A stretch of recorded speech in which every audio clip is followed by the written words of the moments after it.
lakukan teman-teman adalah menganalisis capaian pembelajaran. Karena capaian pembelajaran itu satu fase di mana di situ ada diperuntukkan untuk kelas 7, diperuntukkan untuk kelas 8, dan diperuntukkan untuk kelas 9. Sehingga teman-teman harus duduk bersama dengan MGMP di sekolahnya. MGMP sekolah ini mempunyai peranan yang sangat luar biasa pada saat menentukan alur tujuan pembelajaran. Jadi teman-teman harus terlebih dahulu membreakdown mana nih capaian pembelajaran yang masuk ke dalam kelas 7, mana capaian pembelajaran yang masuk ke dalam kelas 8, dan mana yang termasuk capaian pembelajaran ke kelas 9. Nah, ini salah satu contoh yang sudah kami lakukan, bahwa kami sudah membreakdown dari capaian pembelajaran ini menjadi beberapa jenjang. Jadi mana yang untuk kelas 7 nih materinya, dan mana yang harus kelas 8, dan mana yang harus kelas 9. Tentu saja Bapak Ibu, teman-teman semua, teman-teman bisa berkomunikasi dengan satu MGMP-nya. Aduh, ini kayaknya harus di kelas 7 deh. Ini harusnya di kelas 8, ini harusnya di kelas 9, ya. Bisa jadi dalam satu sekolah dengan sekolah lain itu berbeda. Itu tidak jadi masalah. Asal teman-teman mempunyai kekuatan bahwa ini lebih baik di kelas 7, materi ini lebih baik di kelas 8, sesuai kesepakatan dari semua guru yang ada di MGMP sekolah. Lalu apa yang harus kita lakukan teman-teman?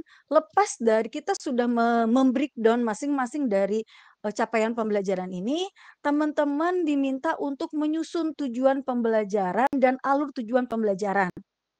Jadi langkah kedua yang harus kita lakukan adalah menyusun capaian pembelajaran yang dalam bentuk paragraf ini menjadi poin-poin penting yang harus dilewati oleh peserta didik kita. Nah, di tujuan pembelajaran ini sebaiknya yang paling utama muncul itu berisi kompetensi. Kemampuan apa atau keterampilan apa yang perlu ditunjukkan atau didemonstrasikan oleh peserta didik kita. Yang berikutnya memuat lingkup materi atau konten. Materi apa yang akan kita sampaikan. Tentu saja penyusunan alur tujuan pembelajaran atau penyusunan tujuan pembelajaran ini disesuaikan dengan kondisi atau latar belakang dan kesiapan peserta didik kita di sekolah kita masing-masing. Dan kita bisa merumuskan tujuan pembelajaran ini dengan beberapa cara. Ada yang langsung berdasarkan capaian pembelajaran, itu tidak jadi masalah. Kemudian merumuskan tujuan pembelajaran untuk menganalisis kompetensi dan ruang lingkup. Kemudian ada juga tujuan pembelajaran yang lintas elemen CP. Nah, saya sarankan menggunakan yang kedua, di mana tujuan pembelajarannya menganalisis kompetensi dan lingkup materi, karena yang kedua ini lebih mengikuti pola yang akan kita lakukan. Jadi langkah kita lebih tertuju dan terarah. Yang saya rasakan menggunakan alternatif yang kedua. Ini contoh teman-teman tujuan pembelajaran yang bisa teman-teman pilih, di mana yang satu misalkan mengidentifikasi wujud zat yang ada di sekitar. Nah, ini mengidentifikasi termasuk konten atau kompetensi.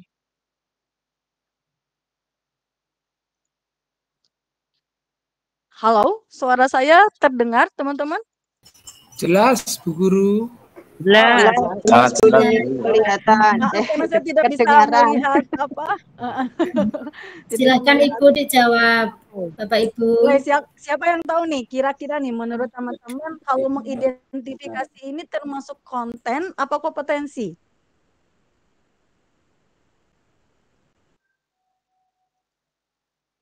Ada yang bisa bantu saya? Konten. Oke, ada yang bilang konten. Ada yang lain? Izin diulang, Bun. Tadi terpesona. Oke. Oh, tersepona ya. Boleh. Saya ulang nih. Jadi, ruh dari tujuan pembelajaran ini teman-teman harus bisa menyematkan 2 yang paling penting dari ruh dari tujuan pembelajaran ini adalah kompetensi, adalah kemampuan atau keterampilan yang perlu, ditunjukkan atau didemonstrasikan oleh peserta didik kita. Dan yang berikutnya adalah lingkup materi atau konten. Nah, yang ingin saya tanyakan di sini, kalau saya punya tujuan pembelajaran nih teman-teman, ada mengidentifikasi wujud zat yang ada di sekitarnya.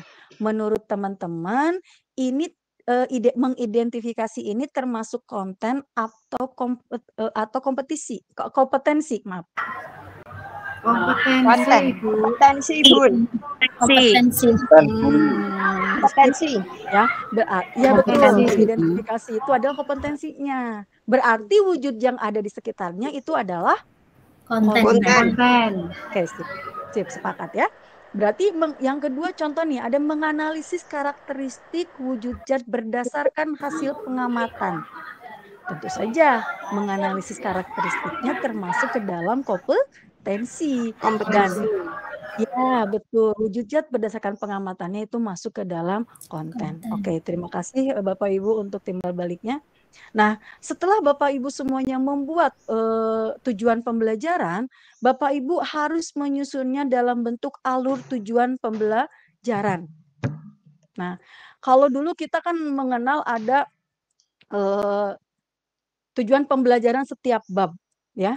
Ketika di kelas 7 misalkan, bab 1 berarti tujuan pembelajaran 1, 2, 3 gitu ya kalau di kurikulum 2013. Di bab 2-nya dimulai lagi dari 1, 2, 3 begitu kan ya. Nah, untuk sekarang kita buat itu sebagai alur.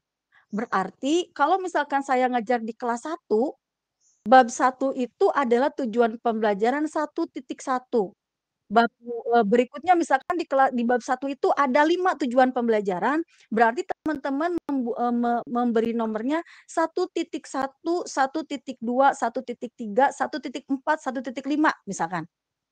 Nah, ketika masuk ke bab 2, teman-teman tidak 2.1, tapi 1.6. Misalkan di bab 2 ini teman-teman ada 4 tujuan pembelajaran, berarti 1.6, 1.7, 1.8, 1.9 seperti itu. Jadi sampai 1 tahun itu, sampai 1 fase itu mengikuti semuanya. Misalkan ngajar di kelas 7 nih SMP. Berarti 7.1, 7.2, 7.3 sampai bab itu di akhir bab atau di akhir materi kelas 7 itu ada di 7 titik berapa, bisa jadi 7.60. Jadi tujuan pembelajaran ke-60 di bab yang terakhir misalkan. Atau misalkan, kalau di saya mah tidak bisa 60 sampai 60.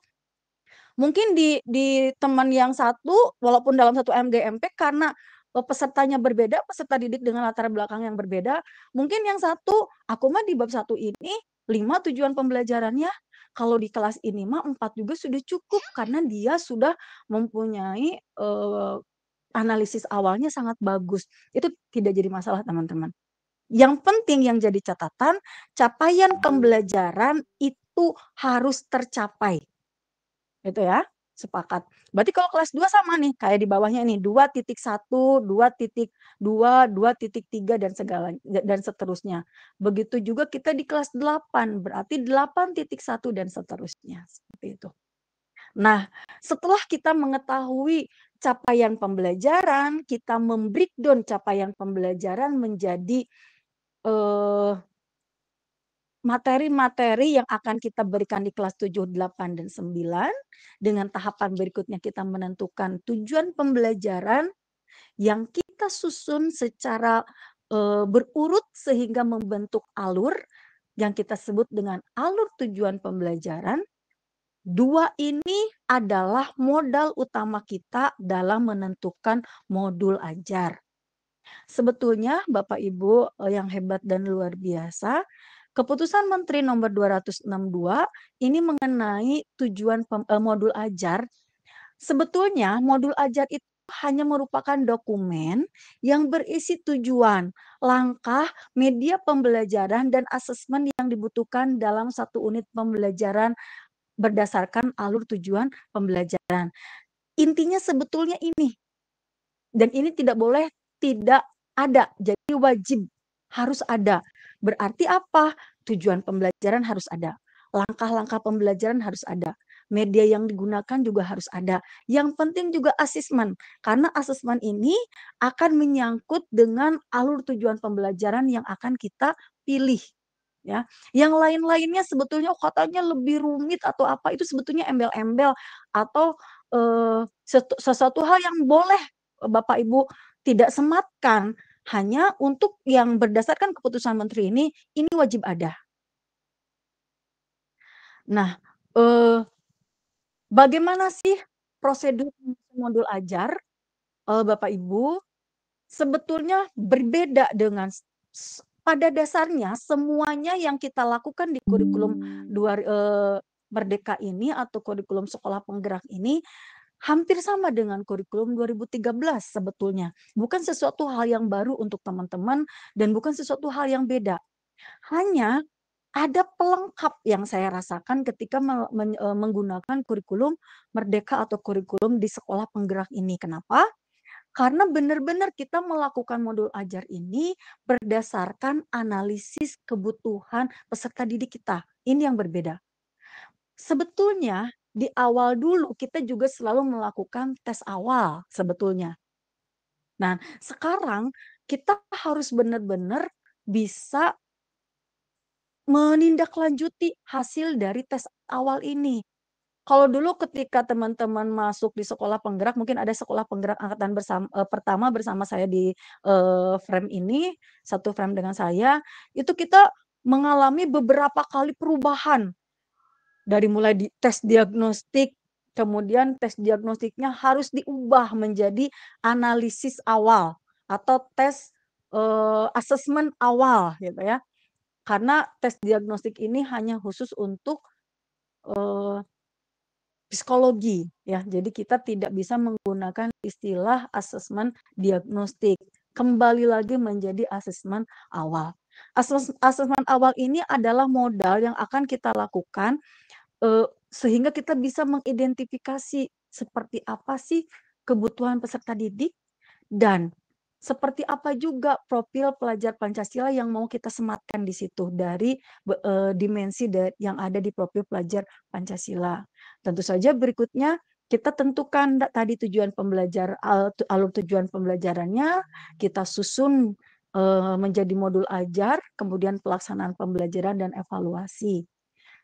Kalau begitu berarti kita harus analisis dulu baru membuat modul ajar. Nah, itu tentu saja tidak begitu Bapak Ibu.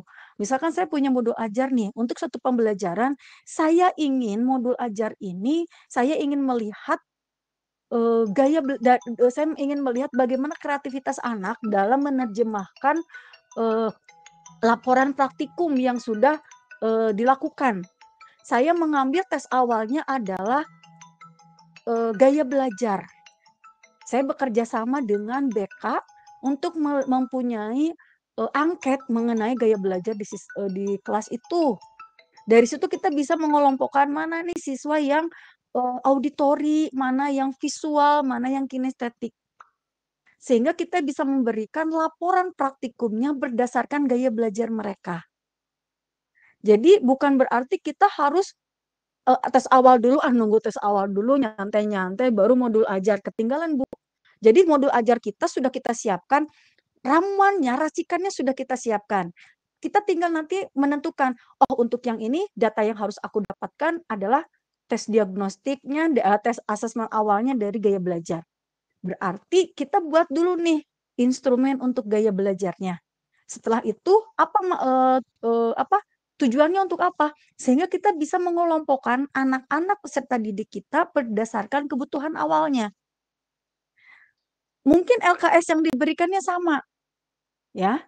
LKS yang diberikannya semuanya sama. Tapi ketika mereka melaporkan hasil praktikumnya, yang satu mungkin dalam bentuk video hasil laporannya, yang satu mungkin dalam bentuk poster, yang satu dalam bentuk PowerPoint. Jadi mereka mempunyai kreativitas yang sangat tinggi. Atau ada satu contoh juga saya melakukan pembelajaran, saya ingin tahu kemampuan awal siswanya berdasarkan kognitifnya, bukan gaya belajar, tapi kesiapan siswanya. Berarti saya memberikan asesmen awal beberapa pertanyaan yang menyangkut konsep yang akan saya berikan. Dari pertanyaan itu saya bisa kita harus menganalisis mana nih siswa yang sudah mahir, sudah siap atau belum gitu. Kita bisa mengelompokkan. Sehingga pengelompokan ini bertujuan pada saat memudahkan kita memberikan pelayanan pada saat pembelajaran Bapak Ibu. Jadi ruh yang harus kita berikutnya yang harus kita siapkan adalah asesmen awal. Itu tidak boleh tidak harus kita lakukan. Nah, tadi yang saya penting. Hal penting sesudah modul kita tahu capaian pembelajaran kita breakdown, kita susun menjadi alur tujuan pembelajaran. Setelah itu kita juga menentukan asesmen awal untuk modul yang akan kita siapkan. Dan yang berikutnya yang paling penting berarti penting keempat ini ya. Teman-teman harus bisa menentukan model pembelajaran seperti apa yang akan kita siapkan, pelayanan seperti apa yang akan kita siapkan untuk peserta didik kita. Apakah kita akan memberikan diferensiasinya dalam konten? Apakah diferensiasinya dalam produk? Atau diferensiasinya dalam proses? Tentu saja, menentukan pembelajaran berdiferensiasi ini, teman-teman harus melihat asesmen awalnya dulu. Sehingga pembelajaran berdiferensiasi ini bisa menjawab bagaimana kita memberikan pelayanan terhadap peserta didik berdasarkan asesmen awal. Iya. Nah, sesudah memberikan asesmen awal, kita bisa melihat nih, siswa yang sudah paham, ada yang pahamnya sebagian, ada yang belum paham. Ini kriterianya kita yang buat, Bu. Kita yang buat berdasarkan kemampuan peserta didik kita bisa tahu di kelas ini. Kita mempunyai kriteria sendiri. Oh, oke, yang sudah paham itu di atas 80. Yang paham sebagian ini 75 atau 60 sampai 80 itu terserah Bapak Ibu bagaimana memberikan penilaiannya sehingga semuanya bisa terlayani. Atau mungkin dengan tes awal non kognitif Bapak Ibu yang tadi dari gaya belajar. Silakan teman-teman bekerja sama dengan BK ya yang mempunyai instrumen mengenai gaya belajar ini. Nah, ini contoh teman-teman yang saya lakukan ketika analisis tes awal IPA di salah satu bab. Ini saya melihat nih, ada yang sudah paham sebagian, ada yang sudah paham, ada yang belum paham. Jadi saya bisa mengelompokkan anak. Tentu saja dalam kegiatan kelompok bukan berarti satu kelompok ini yang belum paham semuanya, satu kelompok ini yang paham sebagian, satu kelompok ini yang sudah paham. Tidak seperti itu teman-teman. Baiknya dalam satu kelompok ini tetap bervariasi, ada yang bagian anak yang belum paham, ada anak yang paham sebagian, ada anak yang sudah paham. Nah, pada saat kita bisa memberikan diferensiasi dalam proses. Untuk anak yang sudah paham, lembar kerjanya berbeda dengan anak yang paham sebagian, dengan anak yang belum paham. Jadi masing-masing mempunyai kriteria penilaian, rubrik penilaian berdasarkan pemahamannya masing-masing, tingkat pemahaman awalnya. Kalau dulu kita menarik-narik anak yang sudah belum paham, ditarik-tarik gimana caranya, tugas lah, apalah, tetap anak sudah keok-keok, kita tarik-tarik, tidak ada perubahan. Dan dengan begini kita bisa memberikan penilaian berdasarkan kemampuannya. Dan diharapkan nanti bergeser. Akan ada yang belum paham, akan pindah ke bagian yang sudah paham berikutnya. Dan seterusnya. Berikutnya. Maaf Ibu, nanti waktunya masih 10 menit lagi. Iya, siap. Dan berikutnya adalah yang harus kita paham. Ya, yang harus kita pahami bersama teman-teman. Yang kita buat itu ketercapaian. Jadi tidak ada KKM. Terus saya jadi kaget tadi sempat keselak ini ya. Maaf. Iya. Jadi adanya adalah KKTP. Kriteria ketercapaian tujuan pembelajaran. Ya. Jadi dan ini tidak dituliskan tapi ini menjadi masukan untuk kita. Kalau dulu kan kita ada rubrik KKM. Semuanya harus ikut KKM. Kalau sekarang tidak. Harus ini hanya sebagai masukan untuk kita, untuk tindak lanjut kita berikutnya. KKTP ini. Oke. Ini adalah beberapa pilihan asesmen yang bisa Bapak Ibu pilih untuk sumatif atau formatif. Jadi tidak melulu harus tertulis ya. Banyak cara untuk menilai peserta didik kita. Oke. Dan ini adalah juga bentuk yang tidak tertulisnya. Bisa dalam poster, jurnal gitu ya, atau produk mungkin gitu ya. Dan kita sepakati bahwa tadi pembelajaran berdiferensiasi ini harus kita berikan karena pembelajaran berdiferensiasi adalah usaha untuk menyesuaikan proses pembelajaran di kelas untuk memenuhi kebutuhan belajar individu peserta didik ya. Ada apa saja sih? Nah ini ada pembelajaran diferensiasi di proses, ada di konten, ada di produk. Untuk proses ini seperti tadi, Anda akan memberikan pelayanan untuk yang rendah seperti apa, yang tinggi seperti apa, yang rata-rata seperti apa. Atau konten, di konten pembelajarannya. Ada yang berbeda, mungkin yang kontennya langsung melihat video, atau kontennya bisa langsung dengan studi literasi gitu ya, berdasarkan gaya belajar teman-teman putra-putri kita, atau mungkin produk hasilnya dari mereka bisa kita kumpulkan berdasarkan gaya belajar mereka gitu. Nah, ini secara umum sebetulnya yang harus diharapkan ada di ada di modul ajar.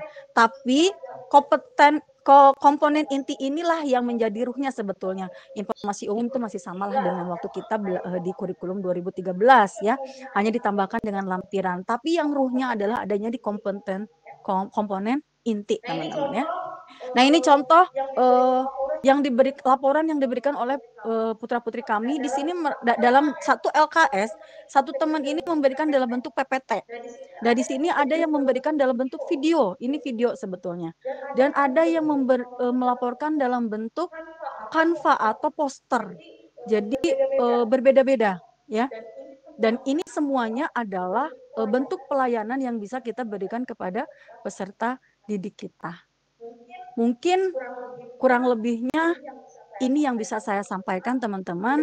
Mudah-mudahan dari ini bisa menjadi gambaran untuk teman-teman semua seperti apa. Mudah-mudahan apa yang saya berikan atau sharingkan bersama kita semua untuk memberikan yang terbaik untuk putra-putri kita.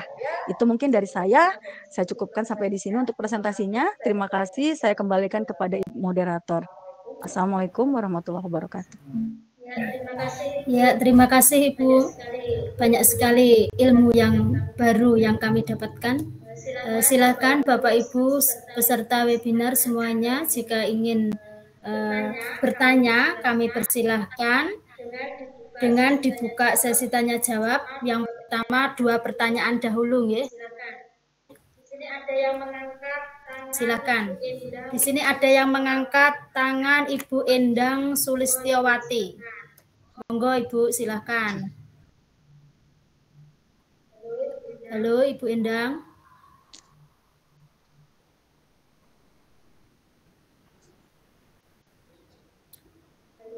Halo Ibu Endang, silakan. Ini dari tadi mengangkat tangan, raise hand.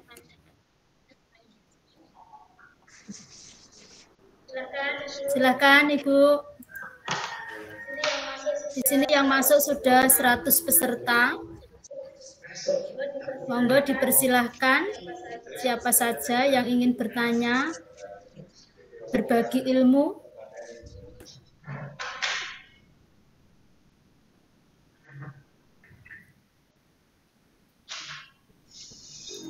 Bu Nini atau siapa? Bu Yanti. Bu Yanti pas saja. Terima kasih. Ini Bu Endang ini kepencet apa angkat tangan gitu? Tampaknya kepencet dari awal itu. Boleh silakan Bapak Ibu, jika ada yang mungkin kurang dipahami atau mungkin untuk teknik pelaksanaan di lapangannya seperti apa, masih ada waktu bersama saya di siang hari ini. Mumpung ada waktu dan ada kesempatan, silakan. Ada Bapak Agus ini mengangkat tangan. Ya, Bapak Agus Susanto, silakan Bapak. Perkenalkan dulu nama dan asalnya. Ya, Assalamualaikum warahmatullahi wabarakatuh. Waalaikumsalam warahmatullahi wabarakatuh. Terima kasih Bu Asmini dan Bu Nuni. Keren ya materi yang disampaikan oleh Bu Nuni. Izin mau Dari bertanya Bu mana Nuni dulu, ya. Pak? Oh ya, lupa saya. Saya dari Provinsi Kepulauan Bangka Belitung, Bu.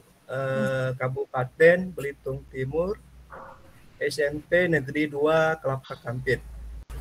Saya mengajar di SMP Negeri 2 Kelapa Kampit, mata pelajaran pendidikan Pancasila. Ya, saya langsung aja Bu ya ke Bu Nuni. Iya, Bapak, silakan. Ya, saya mungkin langsung ke sini. Ya, saya langsung tadi ke teknis penyusunan modul ajarnya. Nah, boleh nggak Bu kita pangkas, kita sederhanakan yang penyusunan modulnya. Artinya kita ambil cuman yang penting sudah ada tujuan pembelajarannya, kemudian sudah ada kegiatan inti dan ada asesmennya. Nah, kemudian kedua, apakah di kegiatan intinya harus secara tersirat itu untuk pembelajaran diferensiasinya. Itu yang kedua, Bu ya. Kemudian yang ketiga, tadi untuk teknis pembuatan penyusunan tujuan pembelajaran. Apakah boleh Bu begini Bu misalnya saya sudah menganalisis, oh ini kompetensinya, ini materi esensialnya. Nah lalu saya membuat suatu kalimat untuk tujuan pembelajarannya, misalnya melalui media gambar siswa mampu misalnya mengidentifikasi ini misalnya Bu. Itu boleh nggak Bu ya? Mungkin secara itu aja Bu yang ingin saya sampaikan tiga tadi Bu ya. Oke, kalau gitu terima kasih aja Bu Nuni atas kesempatannya untuk bertanya langsung ke Bu Nuni. Ya, terima kasih. Ini dari Bapak Agus Susanto sangat jauh sekali dari Bangka Belitung. Bagaimana Ibu ditanggapi sekalian? Saya tanggapi langsung ya Bu ya. Oke. Terima kasih Pak Agus, jauh dari Bangka Belitung ya, luar biasa bisa bersama-sama dengan kita di siang hari ini. Untuk modul ajar itu sebetulnya kalau lihat dari peraturan minimal yang tadi saya sematkan bahwa ada tujuan, kemudian ada asesmennya, kemudian ada capaian pembelajarannya seperti apa, itu sudah cukup. Yang ada di perundang-undangan itu sudah cukup sebetulnya Bapak, sudah cukup. Tapi memang kalau misalkan kita ingin, karena kan pada saat modul ajar juga kita harus memperinci nih, LKS kita seperti apa yang harus kita sampaikan, kemudian asesmennya, rubriknya seperti apa, itu tetap harus secara terinci gitu, disampaikan Bapak Ibu. Jadi tidak ngambang gitu. Jadi apa yang mau Bapak lakukan itu semuanya Bapak curahkan di modul ajar. Itu baiknya. Memang secara dan itu bisa disematkan di lampiran. Seperti itu Bapak Ibu, ya. Kemudian yang tadi tujuan pembelajaran, yang kedua tujuan pembelajaran ya, Bu Asmini. Iya, Bu. Nah, tujuan pembelajaran itu sebetulnya Pak hampir sama dengan tujuan pembelajaran waktu kita kurikulum 2013. Ada ABCD kan ya, audience, behavior, kemudian conditional dan degree gitu kan ya Pak ya. Hanya mungkin untuk yang sekarang itu dengan menuliskan kompetensi dan konten saja sudah cukup sebetulnya. Misalkan ingin mengidentifikasi mengenai ini, itu sudah cukup. Ada kompetensinya, kemudian ada kontennya. Jika ingin lebih sempurna lagi seperti kurikulum 2013 tidak jadi masalah, Bapak. Ya. Hanya lebih untuk meminimalisasi juga kan kalau dulu melalui pengamatan apa gitu siswa dapat begitu gitu kan ya, jadi ada degree-nya, kemudian ada audiensnya, ada kondisionalnya seperti apa gitu. Itu kemudian yang ketiga tadi apa ya? Pembelajaran diferensiasinya, Bu, apakah harus tersirat di Ya, kegiatan intinya? betul. Justru ini Pak, ini adalah ruhnya dari kurikulum Merdeka atau kurikulum kurikulum sekolah penggerak. Jadi justru ini yang menjadi berbeda pada saat kita pelayanan. Pelayanannya harus berbeda, harus tercantum diferensiasinya. Bapak mau menggunakan diferensiasi apa? Apa Bapak mau menggunakan diferensiasi produk? Apa Bapak mau menggunakan diferensiasi proses? Atau mau diferensiasi konten? Itu tetap harus disematkan. Karena dari situ kita bisa melihat dengan analisis kemampuan awal siswa, oke, ini cocoknya diferensiasinya apa nih? Misalkan tadi saya melihat kemampuan kognitif anaknya. Saya memberikan diferensiasi proses yang berbeda. Jadi misalkan saya kasih contoh pada pembelajaran menggunakan mikroskop, Pak. Nah, untuk siswa yang belum paham, itu saya cukup dia hanya memotong koran, kemudian dia sudah bisa melihat berapa huruf ya dengan pembesaran sekian, berapa huruf dengan pembesaran sekian, itu sudah ada rubrik nilainya. Ketika dia sudah bisa mengganti ke pembesaran berapa, itu nilai 70 ketika dia hanya bisa melihat sekian huruf. Nilai 80 ketika dia bisa mengubah beberapa kalimat, menggeser-geser. Itu ada rubriknya. Untuk yang belum paham sebagian, itu saya tidak menyuruh dia untuk melihat potongan kertas, tapi saya menyuruh mereka untuk melihat preparat yang sudah kering, Pak. Preparat yang sudah kering sehingga mereka sudah bisa mengoperasikan, memainkan mikroskopnya. Nah, untuk yang sudah mahir, tentu saja tugasnya berbeda. Dia harus bisa membuat preparat sendiri.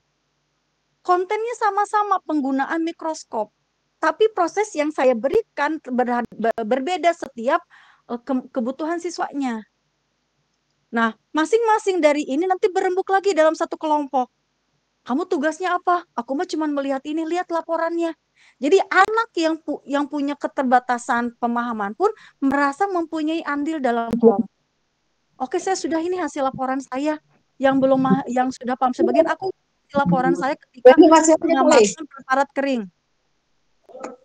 Nah, untuk yang mahir, aku ini sudah membuat. Nanti ketika ada waktu, mereka boleh mengeliling lagi.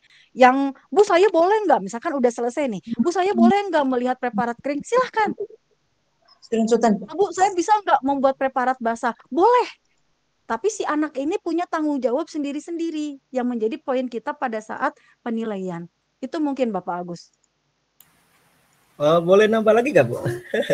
Boleh tentu saja. Gini, Bu, jadi gini, ada pengalaman, Bu, waktu itu gini. Jadi saya memakai pemetaan pakai gaya belajar dan produk.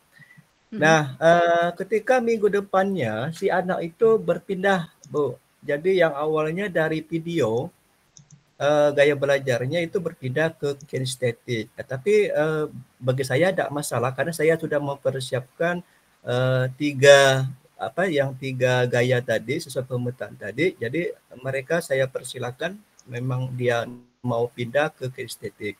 Nah, kemudian yang ini Bu, ada juga yang kedua nih Bu ya, tambah lagi. Kedua ada di beberapa literasi Bu yang pernah saya baca, ada juga yang melaksanakan diferensiasinya ini berdasarkan sumber data dari rapor pendidikan. Jadi mereka melihat literasinya atau numerasinya yang dipakai, dan ada yang saya pantau itu yang beberapa sekolah itu dia memakai diferensiasinya ambil yang dari kesiapan belajarnya, karena katanya kami ambil ini Pak, katanya karena berdasarkan data rapor pendidikan. Itu aja Bu yang tambah lagi pertanyaannya. Betul Bapak, untuk yang pertama sebetulnya kalau kita lihat dari rubrik atau pertanyaan-pertanyaan, memang di dalam jiwa kita itu tidak 100% visual gitu Pak. Di dalam jiwa kita itu tidak 100% auditori, tapi dari hasil ketika mengisi angket itu anak ada kecenderungan gitu kan ya, hasilnya pun anak kecenderungan visual. Karena lebih banyak ke visual, pasti dia ada kinestetiknya, pasti dia punya auditorinya, tapi secara keseluruhan lebih banyak menggunakan visual. Bisa jadi Pak pada saat menyelesaikan itu, aku kalau yang ini pengennya kinestetik, cocoknya buat saya ngerjain ini, nggak jadi masalah Pak, apalagi lebih bagus Pak Agus sudah menyiapkan semuanya. Yang penting intinya, ruhnya, capaian pembelajaran kita bisa tercapai peserta didik kita. Alur tujuan pembelajaran kita bisa dilewati peserta didik kita. Ruhnya itu saja Pak. Jadi Bapak, kita pun tidak bisa karena ini memerdekakan anak itu di sini Pak, sesuai dengan apa yang sudah Bapak lakukan itu sudah benar, sesuai dengan kebutuhan dan memerdekakan anak ya. Dan tadi untuk diferensiasi, intinya kita melakukan pembelajaran ini berdasarkan data. Jadi kita mau melakukan proses apa, diferensiasinya seperti apa, itu by data. Datanya mau apa saja, mau kita melakukan analisis, asesmen awal sendiri silahkan Pak. Asesmen awalnya berdasarkan asesmen kognitif atau asesmen non-kognitif dengan gaya belajar, silahkan. Atau mau berdasarkan rapot pendidikan, saya mah lebih ke arahan dari kurikulumnya, rapot pendidikan kita literasinya yang dinaikkan, lebih banyak bacaannya supaya menggali anak, tidak jadi masalah Pak. Karena proses diferensiasi yang kita lakukan ini juga sebetulnya untuk menjawab rapot pendidikan sekolah kita. Sudah benar Pak, sudah bagus. Jadi boleh mana yang yang akan kita lakukan, tentu saja harus dikembalikan kepada kesiapan peserta didik kita di tempat kita mengajar dan kesiapan dari sekolah juga Pak. Seperti itu mungkin. Bagaimana Bapak? Ya, terima kasih, sangat jelas sekali Bu. Ini tapi nanti kalau boleh berbagi nanti boleh minta ya Bu yang file materinya. Mangga, silakan nanti saya kirimkan ke panitia. Ya, karena terkadang saya juga sering berbagi dengan teman-teman yang lain Bu, biar nanti saya sampaikan juga apa yang disampaikan oleh Bu Nuni ke teman-teman yang lain. Terutama ada beberapa sekolah juga biasanya saling sharing gitu kan, mengundang saya. Oke, terima kasih banyak Bu Nuni informasinya. Enggak, terima kasih Bapak sama-sama. Ya, terima kasih Bapak. Sangat semangat sekali, banyak sekali ilmu yang dibagikan oleh Ibu Nuni. Terima kasih. Masih satu lagi pertanyaan?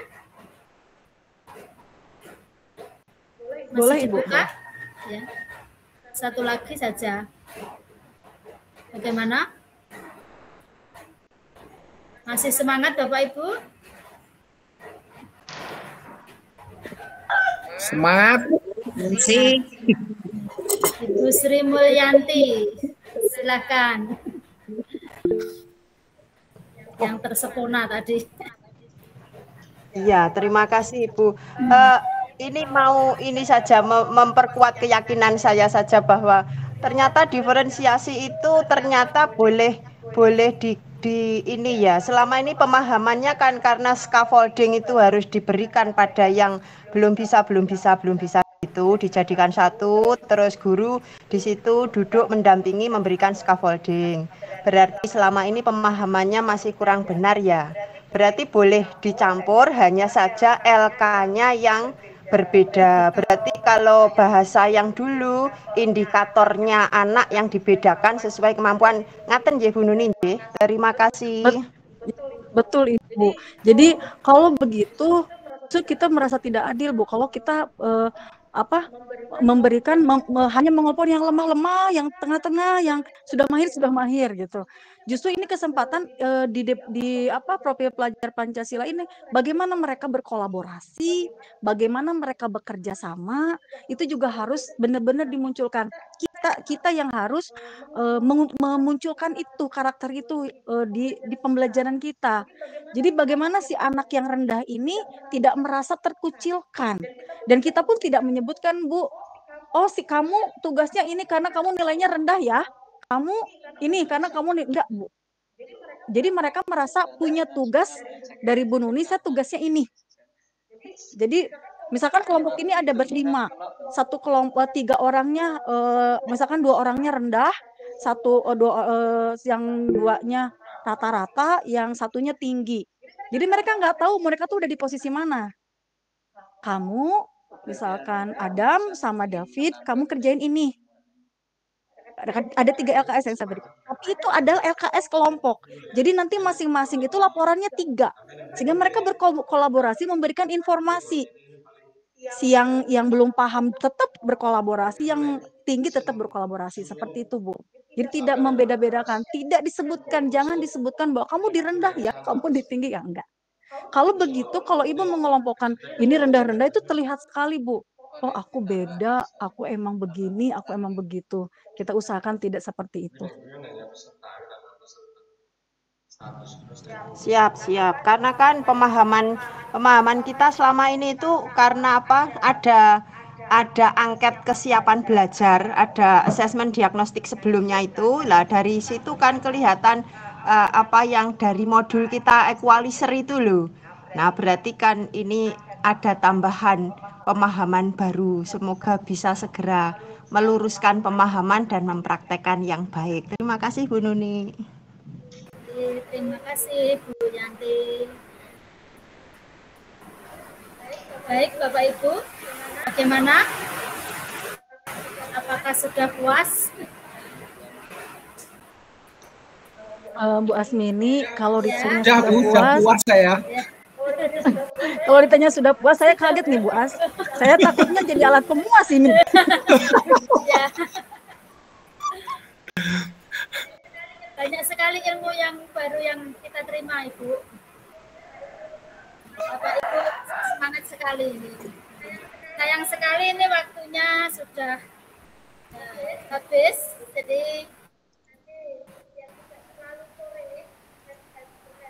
nanti biar tidak terlalu sore dan bergantian dengan materi yang berikutnya. Terima kasih semuanya. Mohon maaf jika ada kelemahan atau kekurangan dalam penyampaian saya. Mudah-mudahan kita bisa bersua kembali di lain kesempatan. Sukses semuanya, guru-guru hebat, guru-guru penggerak di Kabupaten Magetan. Wassalamualaikum warahmatullahi wabarakatuh. Waalaikumsalam. Selamat sore Bu Narbiah Nur Habibah. Terima kasih Bapak Ibu, masih semangat ya? Masa? Mana semangatnya? Mana semangatmu? Ini semangat. Mana semangatnya? Ini semangatku. Baiklah Bapak Ibu peserta webinar hari pertama ini. Materi pertama sudah kita lalui. Kita lanjutkan materi berikutnya, yaitu oleh narasumber kita yang hebat, teman kita sendiri yang sangat mumpuni, yaitu Bapak Andi Kosim Nur Seha, SPD. Beliau adalah guru SMP Negeri 1 Mauspati dengan tema cara ampuh menyusun modul P5. Dan sama dengan yang tadi, nanti langsung disambung tanya jawab seperti tadi. Jadi ada waktu penyajian materi 30 menit dan tanya jawabnya 10 menit. Silahkan peserta nanti bisa chat atau raise hand. Monggo Pak Andi, waktu sepenuhnya kami serahkan. Oke, terima kasih Bu Asmini Santi.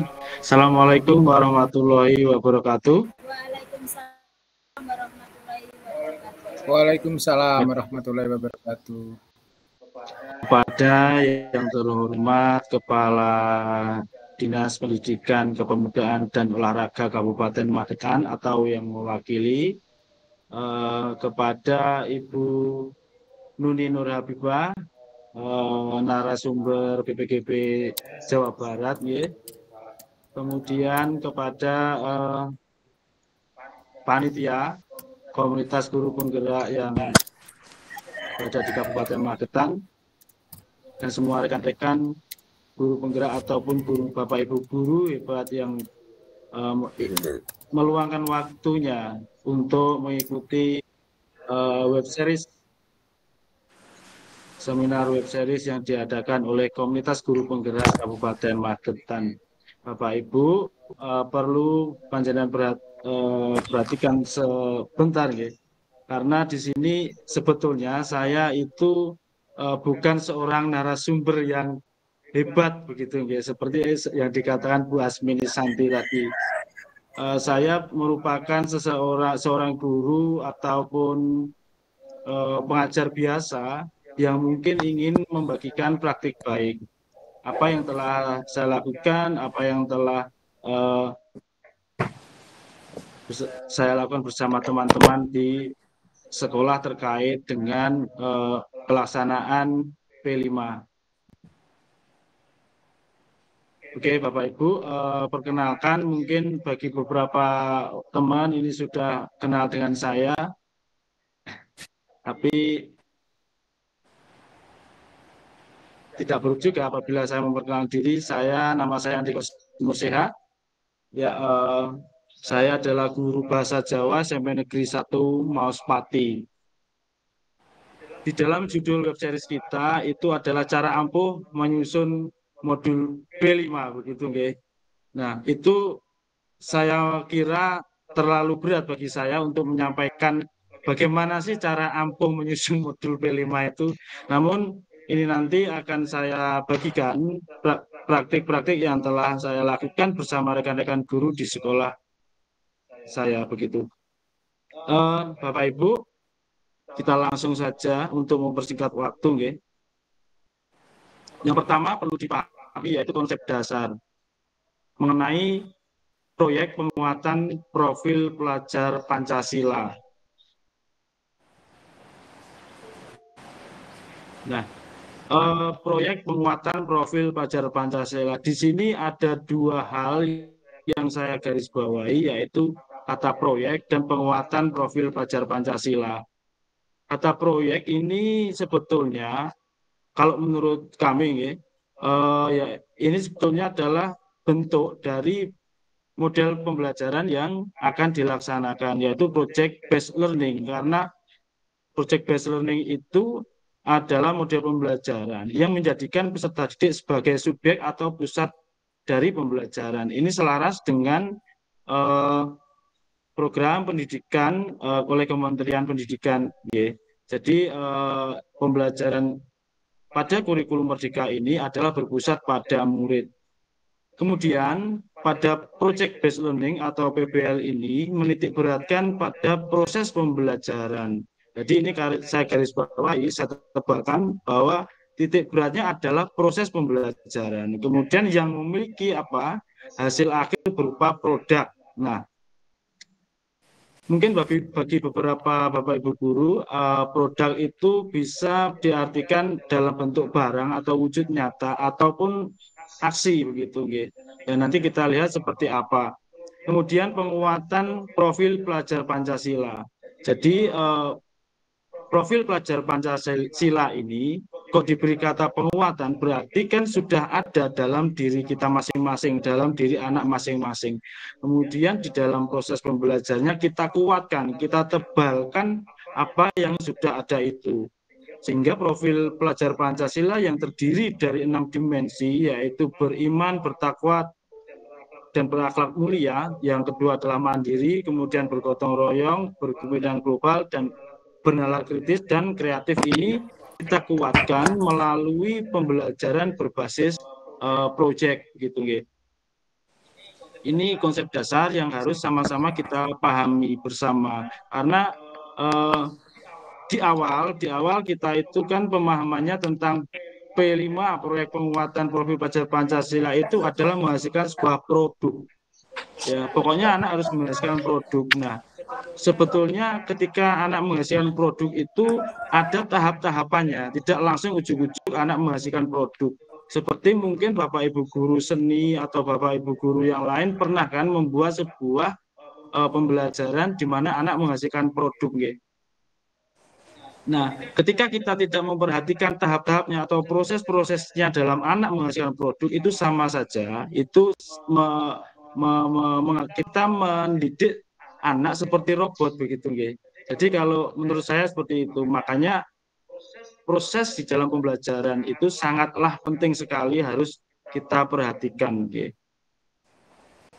Nah, kedua, maaf selanjutnya. Untuk kali ini poin-poin yang akan saya bahas yaitu seperti apa sih komponen modul, lalu bagaimana sih pelaksanaannya, kemudian hasilnya seperti apa. Untuk komponen modul ini menjadi dasar dalam proses penyusunan serta dibutuhkan untuk kelengkapan pembelajaran.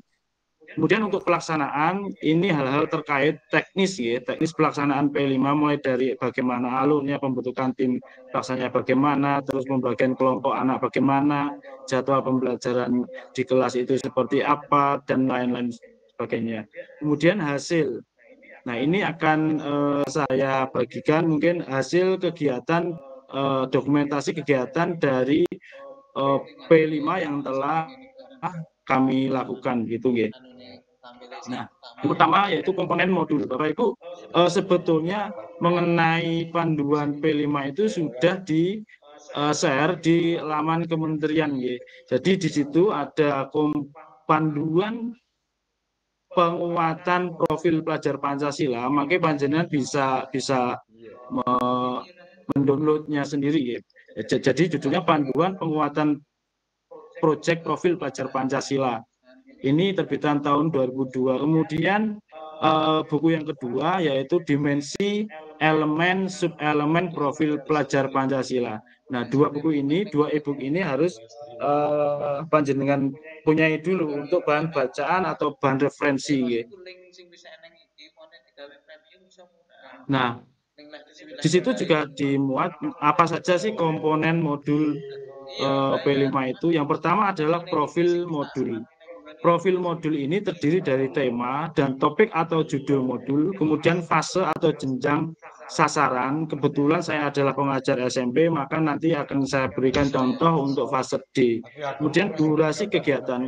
Ini semua sudah ditentukan ya. Untuk durasi kegiatan itu untuk tingkat SMP itu sekitar 360 JP dalam 1 tahun. Kemudian untuk tema ini ada sekitar 3 sampai dengan 4 tema dalam 1 tahun.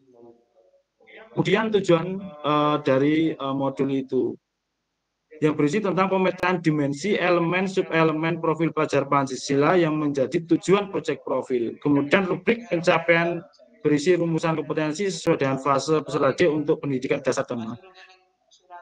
Kemudian aktivitas. Di sini menjelaskan tentang alur aktivitas profil secara umum. Untuk alur ini sudah diberikan contoh ya pada panduan penguatan profil pelajar Pancasila itu sudah ada contoh alur-alur yang disediakan oleh Kemendikbud. Namun bagaimana alur yang panjenengan gunakan itu diserahkan kepada sekolah masing-masing sesuai dengan karakter sekolahnya masing-masing. Kemudian penjelasan detail tentang kegiatan dan asesmennya ini merupakan langkah-langkah pembelajaran mulai pertemuan pertama atau aktivitas penjelasan aktivitas mulai pertemuan pertama. Yang terakhir adalah asesmen. Asesmen ini merupakan instrumen pengawasan untuk pencapaian proyek profil pelajar Pancasila. Nah, sekarang bagaimana modul P5 ini ketika diterapkan yang diterapkan di SMP 1 Mas Pati ini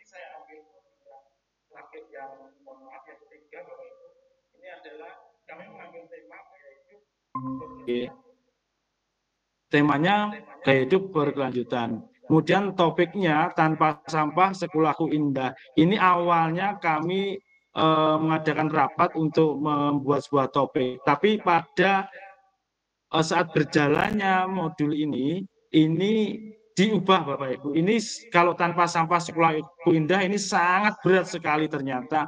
Ternyata kita mengurangi sampah gitu. Jadi kita gabungkan sekalian dengan program sekolah yang kebetulan Bapak Imam kemarin datang ke sekolah, yaitu ada program Kurasaki begitu, kurangi sampah sekolah kita, yang di-approve juga oleh kepala sekolah. Jadi modul ini berkesinambungan dengan program sekolah juga. Kemudian untuk sasarannya adalah siswa kelas 7 atau di fase D. Alokasi waktu yang kami lakukan, yang kami sediakan pada saat pembuatan pelaksanaan modul gaya hidup berkelanjutan ini adalah 84 JP, ini yang terdiri dari 2 minggu Bapak Ibu. Nah, kemudian tujuan modul. Yang pertama adalah pemetaan dimensi. Bapak Ibu, sebetulnya panjenengan itu sudah bisa secara mandiri untuk memetakan dimensi apa saja yang sekiranya diperlukan atau ingin dikuatkan kepada anak-anak begitu. Di buku dimensi elemen dan subelemen yang dikeluarkan oleh Kemendikbud di sana sudah ada semua. Ini adalah dimensinya. Beriman, bertakwa kepada Tuhan Yang Maha Esa dan berakhlak mulia. Ini adalah dimensi, kemudian elemennya adalah akhlak kepada alam. Yang kedua yang kami pilih adalah akhlak bernegara. Kemudian untuk subelemennya memahami keterhubungan ekosistem bumi, menjaga lingkungan alam sekitar, serta melaksanakan hak dan kewajiban. Ini bukan kami yang memilih, tapi berdasarkan rapat yang kami laksanakan dengan rekan-rekan guru pengajar kelas 7. Kemudian dimensi yang kedua bernalar kritis dan kreatif. Jadi Bapak Ibu, di dalam tema modul gaya hidup berkelanjutan yang kami laksanakan itu ada 3 dimensi yang ingin kami kembangkan, kami kuatkan, kami ajarkan kepada anak-anak, yaitu beriman ini, bernalar kritis dan kreatif. Yang kedua tentang rubrik pencapaian. Ini diambil dari panduan Bapak Ibu. Jadi panjenengan kalau merancang modul ini, 2 buku itu tadi menjadi senjata utama karena memang di situ sudah disediakan semua. Nah, saya beri contoh satu saja yang kami laksanakan, yaitu memahami keterhubungan dengan ekosistem bumi. Ini selaras dengan subelemen yang kami ambil tadi, yang pada dimensi beriman, bertakwa pada Tuhan Yang Maha Esa dan berakhlak mulia. Kemudian untuk di fase D, untuk di akhir fase D, anak-anak diharapkan memiliki konsep sebab akibat di antara berbagai ciptaan Tuhan dan mengidentifikasi berbagai sebab yang mempunyai dampak baik atau buruk, langsung maupun tidak langsung terhadap alam semesta. Begitu untuk subelemen memahami keterhubungan ekosistem bumi. Di akhir fase D, panjenengan nanti tinggal membreakdown ya dari subelemen yang menjadi capaian pada modul tersebut. Nah, kemudian ini yang saya katakan tadi, aktivitas ini terkait dengan aktivitas. Ada alur proyek. Alur proyek itu oleh Kemendikbud sudah diberikan contoh, ada 3 alur. Yang pertama adalah contoh 1, ini berisi pengenalan, kontekstualisasi, aksi, refleksi, dan tindak lanjut. Kemudian contoh 2 seperti ini, ya, mulai mengamati, mendefinisikan, menggagas, memilih, merefleksikan, dan sebagainya. Kemudian contoh 3, ini temukan, bayangkan, lakukan, bagikan. Nah, ini adalah contoh saja Bapak Ibu. Menurut saya ya kita belajar Kalau saya belajar hanya ATM saja. Jadi contoh yang ada ini kita kembangkan isinya begitu. Tapi panjenengan juga bisa membuat alur sendiri, alur PBA sendiri. Gitu. Nah, untuk sekolah kami mulai modul tema 1 sampai tema 3 ini menggunakan alur ini. Jadi pengenalan, kontekstualisasi, aksi, refleksi, dan tindak lanjut. Ini untuk apa Bapak Ibu? Karena di sekolah itu, ya bagaimana gitu? Mohon maaf sekali, mungkin Bapak Ibu guru yang lain baru mulai belajar tentang bagaimana sih alur-alur di dalam P5, bagaimana sih IKM itu, nah begitu. Jadi kita mengenalkan P5 ini kepada Bapak Ibu guru dulu. Di awal ini sedikit cerita tentang bagaimana sih pelaksanaan P5 di sekolah kami.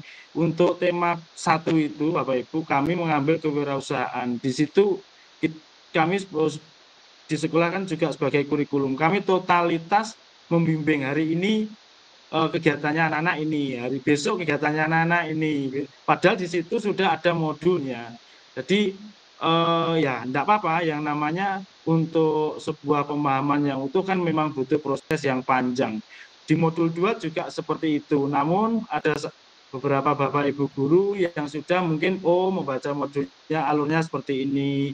Ternyata persiapannya guru seperti apa, kemudian pelaksanaan pembelajaran seperti apa. Di situ kan juga sudah ada Bapak Ibu guru, ada 1-2 yang mungkin sudah memahami alur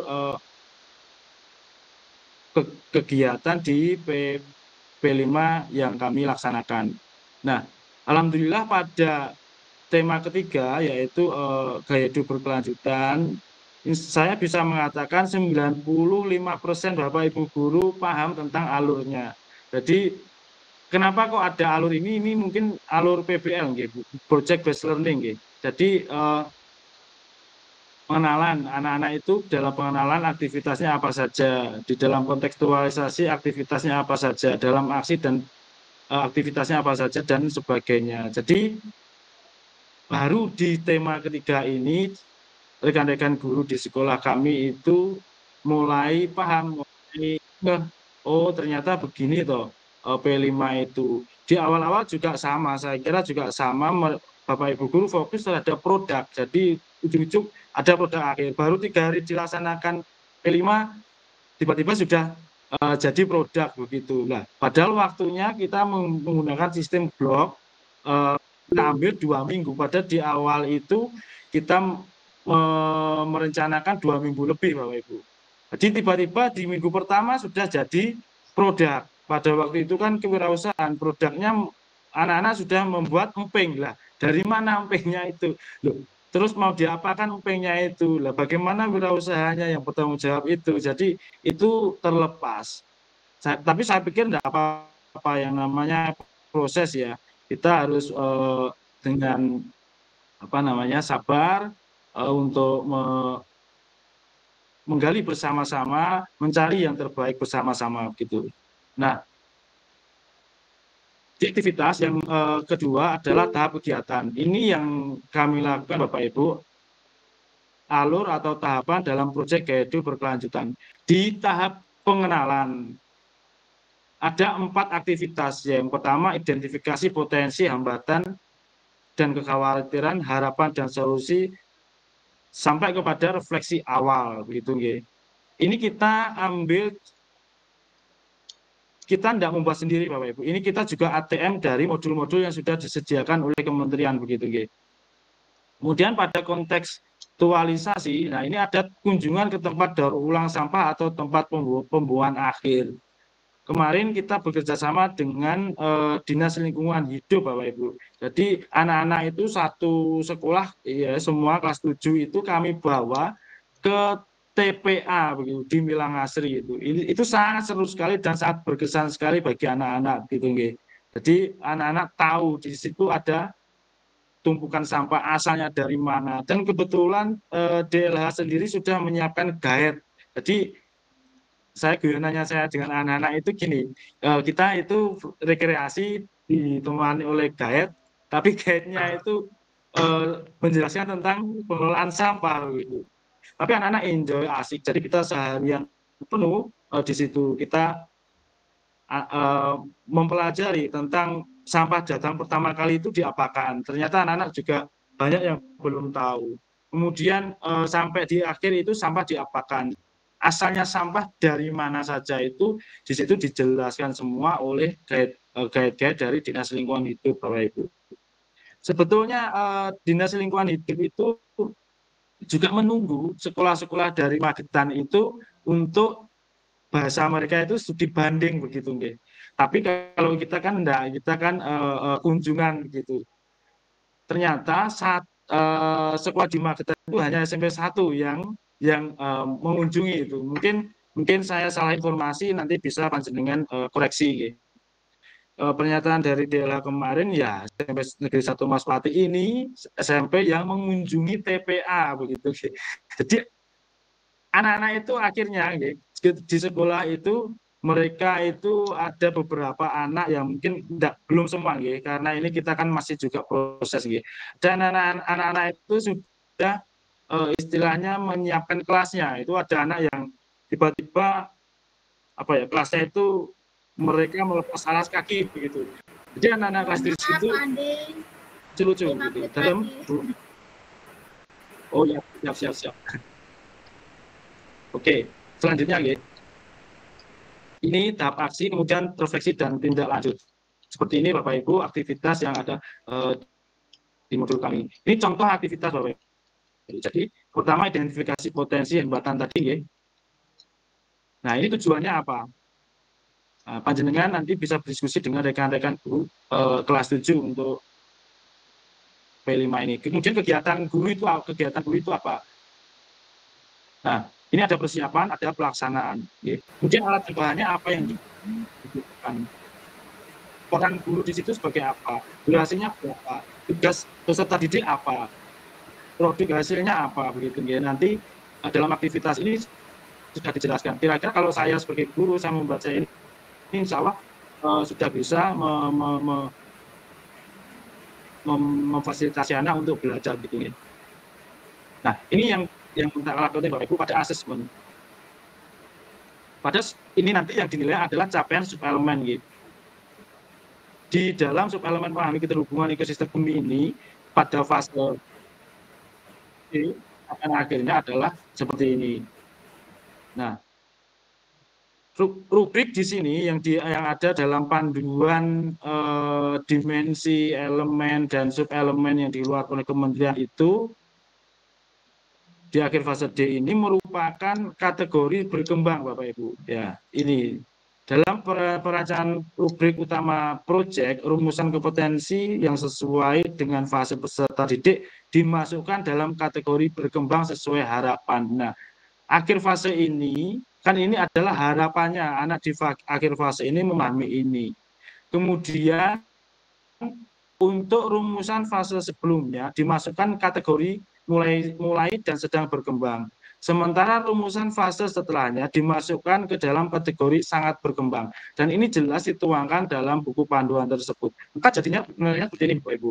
Di subelemen ini mulai berkembang seperti ini, sedang berkembang seperti ini, berkembang sesuai harapan seperti ini, sangat berkembang juga seperti ini. Nah, ini kita buat semuanya, yang subelemen tadi, yang di atas tadi, kita susun seperti ini semua sebagai panduan Bapak Ibu guru di dalam memfasilitasi anak-anak belajar. Kemudian dituangkan dalam daftar nilai. Ini daftar nilainya kita bahas seperti ini, Bapak Ibu. Karena di kami itu satu guru itu memfasilitasi 16 peserta didik. Jadi di dalam 16 peserta didik ini terdiri dari dua kelompok gitu. Nah, ini jauh menyamakan persepsi ya, jauh sebelum P5 itu kita laksanakan gitu. Jadi ini kita diskusi terus Bapak Ibu. Awal-awal dulu itu hampir mungkin 1 bulan 2 kali itu kita diskusi bersama-sama guru kelas 7, guru pengajar kelas 7. Karena memang ini baru.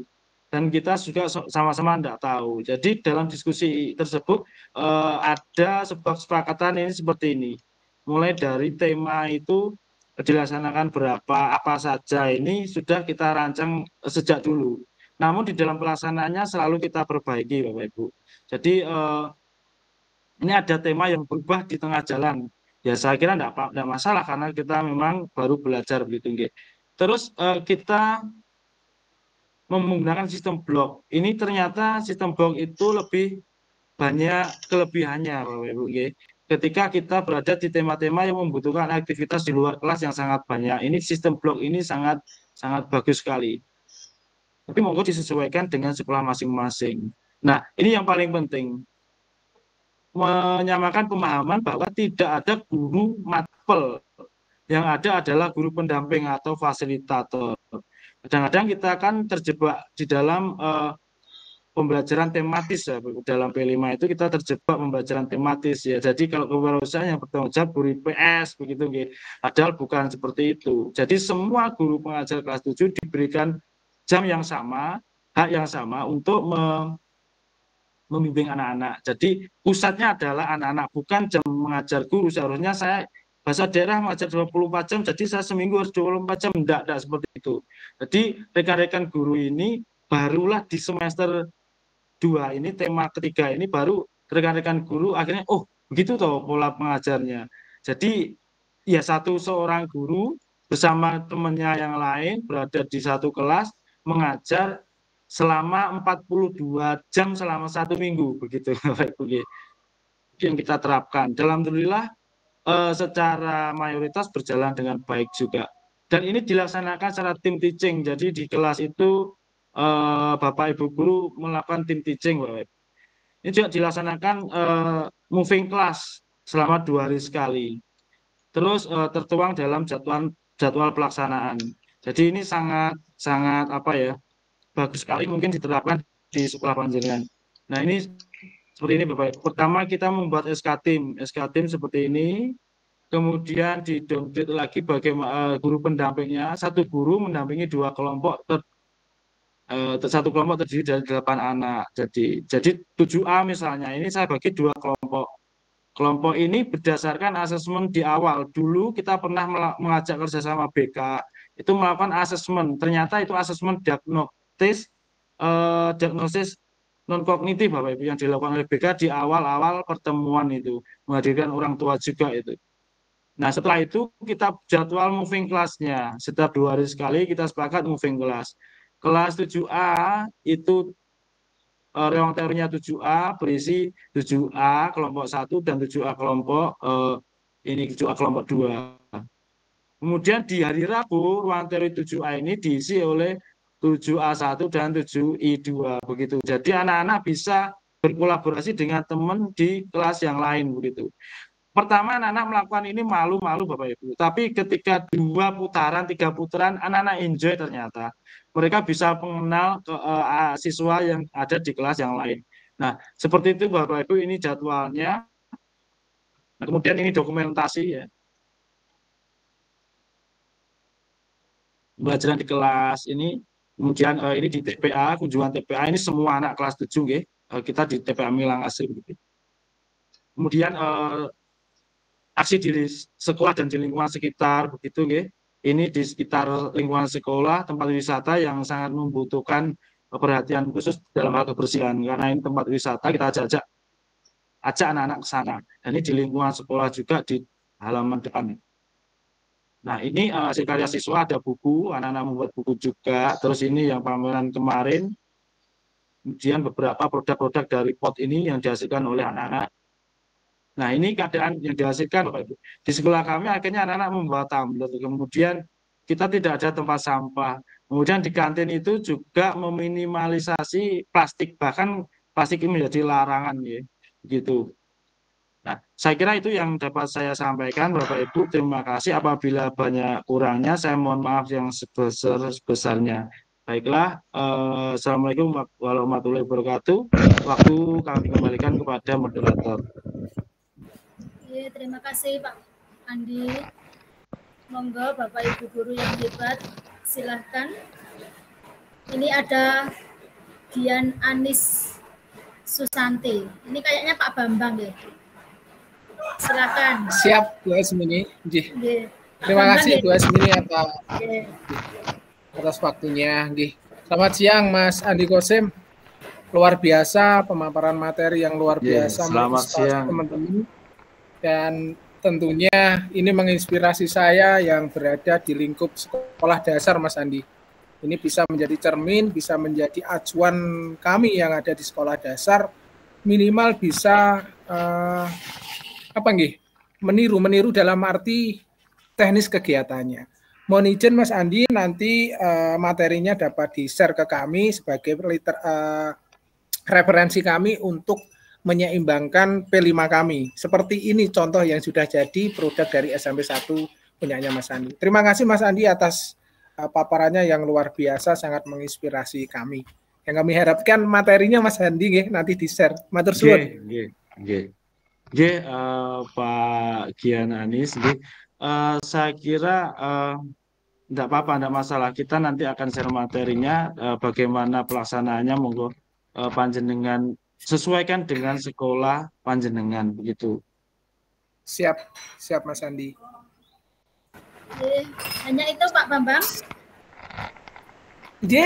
Cekap Bu Asmini, matur suwun waktunya. Terima kasih. Berikutnya ada Bu Nanik Handayani. Silahkan, monggo Bu. Matur nuwun, Pak Andi, hebat sekali paparannya. Saya mau siang Bu Nani. menanyakan, siang.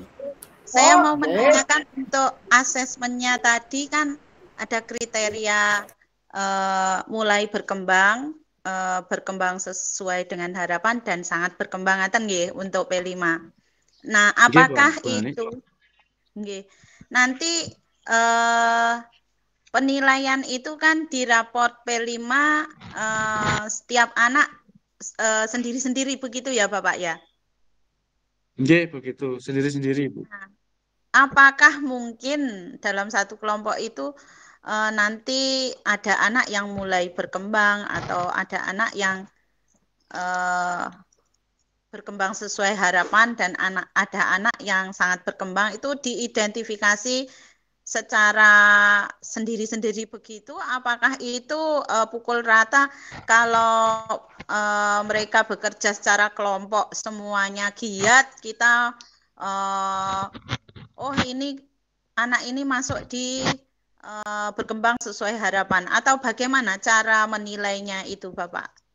Terima kasih. Nah, baiklah Ibu Nani, terima kasih.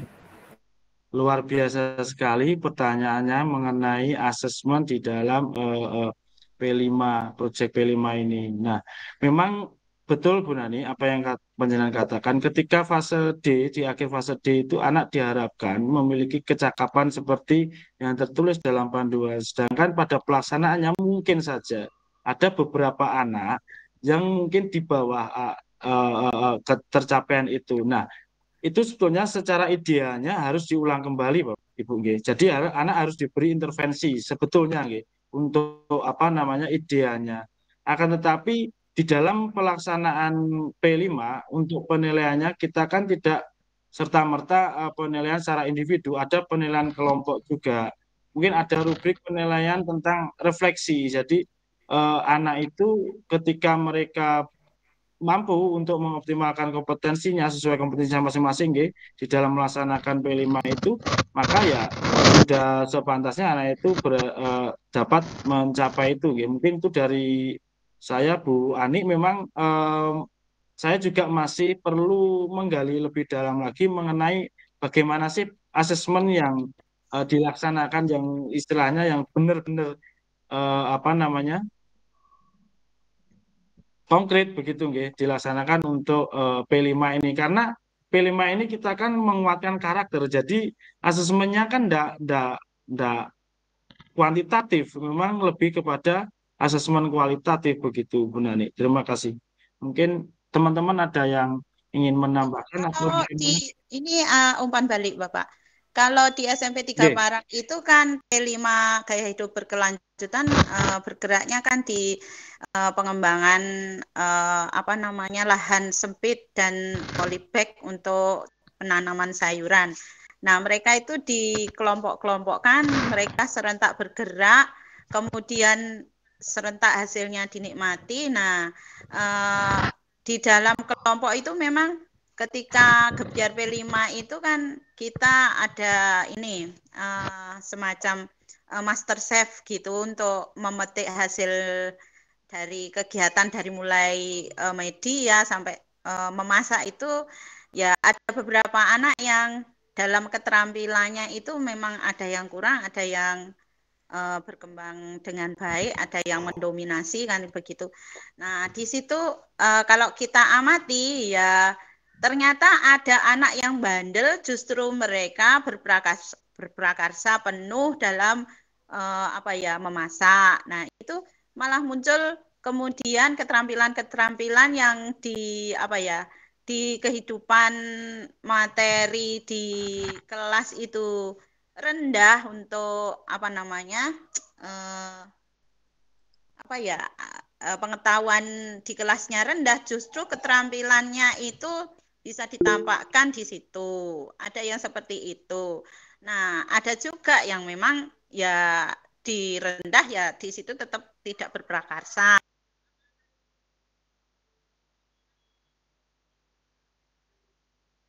Maksudnya juga angka atau hanya sekedar kata-kata atau bagaimana? Atau hanya berupa kalimat itu tadi atau bagaimana, Bapak? Di dalam penilaiannya itu, di dalam mungkin panjenengan sudah melihat rapot rapot IKM ya, rapot P5. Di situ untuk asesmennya ini juga saya ambil dari panduan Bapak Ibu Bu Nani, ini panduan penguatan P5 ini untuk penilaiannya atau pelaporan akhirnya itu berbentuk kata-kata begitu ya. Jadi ini tidak ada nilainya. Jadi anak itu sangat berkembang atau berkembang sesuai harapan atau mulai berkembang atau pada apalagi belum berkembang begitu. Jadi pelaporannya ini bukan angka, akan tetapi ketika panjenengan ingin mengkonversi angka misalkan untuk sangat berkembang itu antara 93 sampai 100 begitu, itu tidak bisa juga seperti itu. Tapi pada pelaporannya hasil akhirnya ini berupa deskripsi untuk profil pelajar Pancasila yang dikuasai anak tersebut begitu Bu Nani. Iya, terima kasih banyak. Terima kasih Bu Nani. Ini Bu Nani dari SMP Negeri 3 Parang Nggih, leres. Berikutnya satu lagi Pak Andi Pak Sucipto. Nggih. Monggo, Pak. Satu lagi penanya. Silakan, monggo Pak. Dari mana?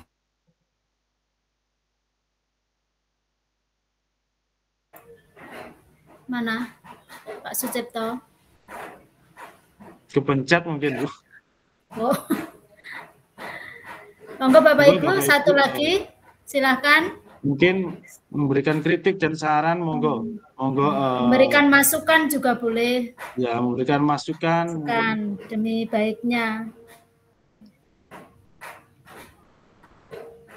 Ibu Siti Nur Hasanah. Ibu Nur Hasanah, silakan. Dari mana Bu? Ya, terima kasih Bu Asmini. Assalamualaikum warahmatullahi wabarakatuh. Waalaikumsalam warahmatullahi wabarakatuh. Saya dari SMPN 1 Sukomoro, Bu Asmini. Oh, nggih, Bu Siti, nggih. Nggih, monggo Bu. Ya. Terima kasih waktunya. Saya tadi mencermati semua paparan dari Pak Andi itu sangat luar biasa. Bagus sekali, dan saya sangat tertarik dengan penilaian atau asesmen P5 itu. Seperti yang ditanyakan oleh Bu Nani tadi, bagaimana kita mengkonversi nilai tadi Pak Andi ya. Jadi untuk ini berkembang, baru berkembang itu mungkin saya menambahkan saja atau sharing, mungkin setiap sekolahan itu memiliki kebijakan sendiri-sendiri, misalnya nilai sekian dikonversi menjadi berkembang atau sedang berkembang, mungkin seperti itu. Jadi saya hanya menambahkan mungkin setiap sekolah memiliki kebijakan sendiri atau penentuan istilah KKTP-nya untuk P5 mungkin seperti itu. Saya sangat setuju yang ditanyakan Bu Nani, Dan saya sangat setuju dengan jawaban Pak Andi yang tadi ada nilai itu dikonversi seperti itu. Hanya itu saja masukan dari saya. Terima kasih. Assalamualaikum warahmatullahi wabarakatuh. Waalaikumsalam warahmatullahi wabarakatuh. Terima kasih Bu Siti. Sama-sama, Yasmini. Ya. Ibu-ibu, bapak-bapak, dan para peserta webinar yang lain, bagaimana? Sudah pas? Ini waktunya juga sudah sore, Pak Andi. Ini langsung ke closing statement untuk Pak Andi mawon, nggih? Nggih. Monggo Pak Andi langsung ke closing statement. Terima kasih Bu Asmini, Bapak Ibu, semuanya saja. Marilah kita berubah dan menerapkan hal-hal yang positif. Meskipun kecil, saya yakin hal positif yang Anda lakukan itu akan sangat berdampak luar biasa di masa yang akan datang, begitu. Jadi dari hal yang sangat kecil mungkin dari kami pada saat berbagi ini, di lain kesempatan Bapak Ibu yang lain akan membagikan hal-hal yang mungkin luar biasa melebihi apa yang kami bagikan ini. Terima kasih. Itu mungkin dari saya, Bu Asmini Santi. Oke, terima kasih Pak Andi. Bapak Ibu guru semua, Bapak Ibu guru yang hebat-hebat semua di Kabupaten Magetan dan di luar Kabupaten Magetan seluruhnya. Tibalah ini di penghujung acara. Sebelumnya seperti biasa, ini sama siang Ibu Nuni masih bergabung. Apa mau menyampaikan sesuatu?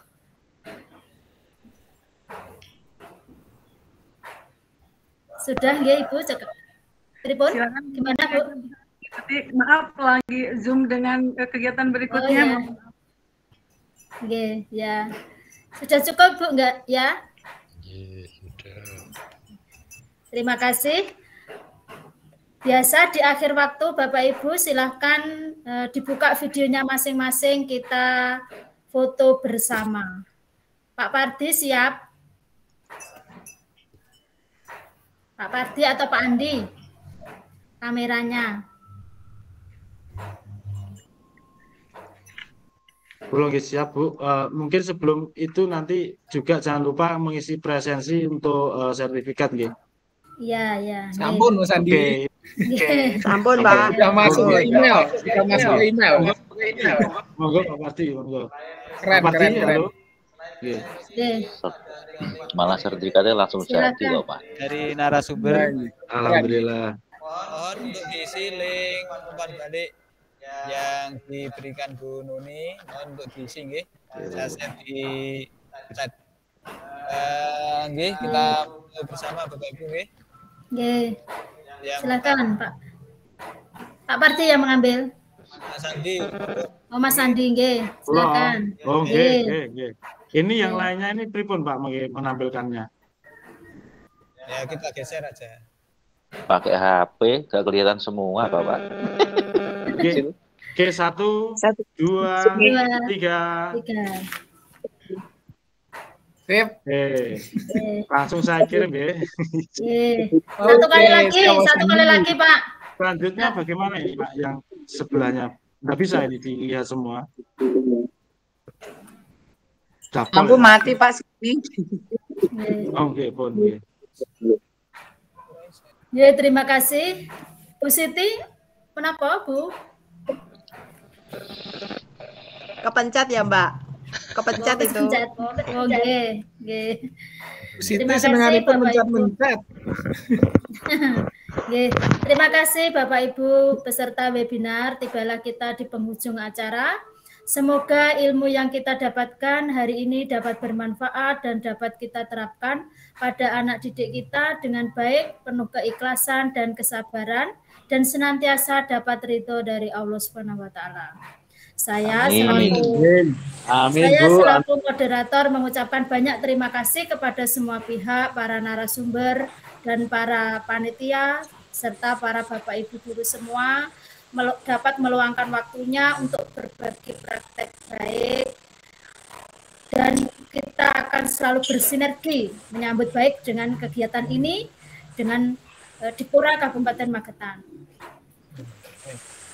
Dan kami juga mohon maaf sebagai pemandu acara kalau ada kurang lebihnya, ada kekurangan kami, mohon maaf yang sebesar-besarnya. Jika ada sumur di ladang, bolehlah menumpang mandi. Jika ada umur panjang, boleh